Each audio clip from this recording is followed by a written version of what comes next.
Justice منیب کے خط کے بعد آرٹیکل 63 نظر ثانی کیس کا بینچ تبدیل. جسٹس منیب اختر آؤٹ، جسٹس نعیم افغان ان. نظر ثانی اپیل کی سماعت کے دوران چیف جسٹس قاضی فائز عیسیٰ نے ریمارکس دیے. لگتا ہے بینچ کا فیصلہ تحریک عدم اعتماد کو غیر مؤثر بنانے کے لیے تھا. تحریک عدم اعتماد میں ووٹ گنا نہ جائے تو وزیر اعظم کو ہٹایا ہی نہیں جا سکتا. ایک طرف رائے دی گئی منحرف رکن ڈی سیٹ ہوگا اور دوسری طرف کہا گیا نااہلی کی مدت کا فیصلہ پارلیمنٹ کرے گی. یہ تضاد ہے. بانی پی ٹی آئی کے وکیل علی ظفر نے نظر ثانی کی مخالفت کی. وفاقی حکومت اور پیپلز پارٹی نے نظر ثانی اپیل کی حمایت کر دی. سماعت کل تک ملتوی.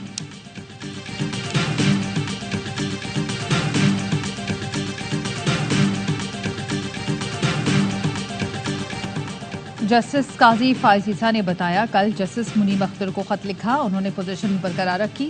جسٹس منصور علی شاہ کو کمیٹی میں بلایا، وہ نہیں آئے. کمیٹی اور بینچ دونوں میں شمولیت سے انکار کیا.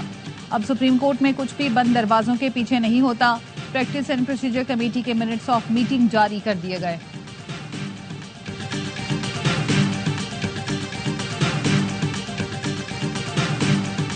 ملک میں آئینی کے ساتھ ساتھ جوڈیشل بحران بھی ہو گیا. بیرسٹر علی ظفر کہتے ہیں امید ہے کل کی بحث کے بعد اس بینچ کو ختم کر دیا جائے گا. یہ بینچ غیر قانونی اور غیر آئینی ہے. جسٹس منصور علی شاہ نہیں تھے، 2 رکنی کمیٹی نے بینچ تشکیل دیا.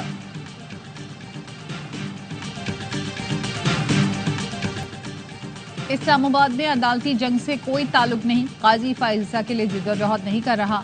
چیئرمین پیپلز پارٹی بلاول بھٹو کا کہنا ہے اپوزیشن کہہ رہی ہے جو کرنا ہے کرو، بس فائز عیسیٰ کو آئینی عدالت کا سربراہ نہ لگاؤ. جسٹس فائز عیسیٰ اور جسٹس منصور دونوں میں سے کوئی بھی آ کر آئینی عدالت میں بیٹھے انہیں کوئی مسئلہ نہیں ہے. ہمیں مقدس گائے کا تصور ختم کرنا ہوگا. آپ کیسے کہہ سکتے ہیں آئینی عدالت کو نہیں مانیں گے؟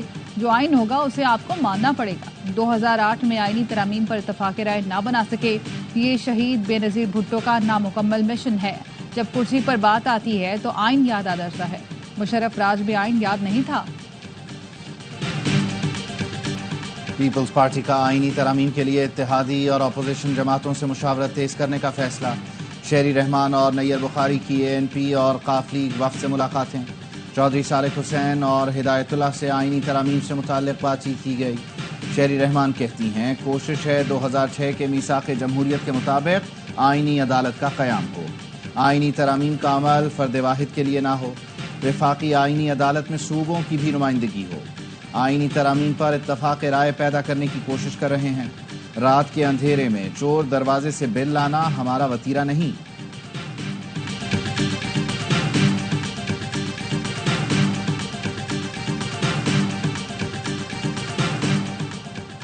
مسلم لیگ نون کی اکثریت آئینی ترامیم میں ناکامی کی وجہ اہم وفاقی وزیر کو سمجھتی ہے. ذرائع کے مطابق نون لیگی قیادت نے نواز شریف کو چند روز پہلے اپنی رائے سے آگاہ کر دیا تھا. اہم وفاقی وزیر نے نون لیگی رہنماؤں کو بتایا مولانا فضل الرحمان ترامیم پر راضی ہیں. سینئر لیگی رہنما کا کہنا ہے مولانا فضل الرحمان کے راضی ہونے تک مسلم لیگ نون اب آگے نہیں بڑھے گی. نون لیگ کے تحفظات پر متعلقہ وفاقی وزیر پیپلز پارٹی کے ذریعے مولانا سے رابطے میں ہیں.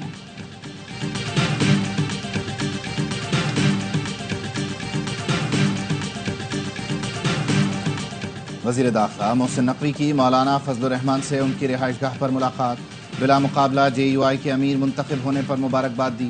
محسن نقوی کا کہنا تھا پارلیمان کی بالادستی جمہوری اقدار کے لیے مولانا فضل الرحمان کا کردار قابل تحسین ہے. مولانا فضل الرحمان زیرک، مدبر اور دور اندیش سیاسی رہنما ہیں.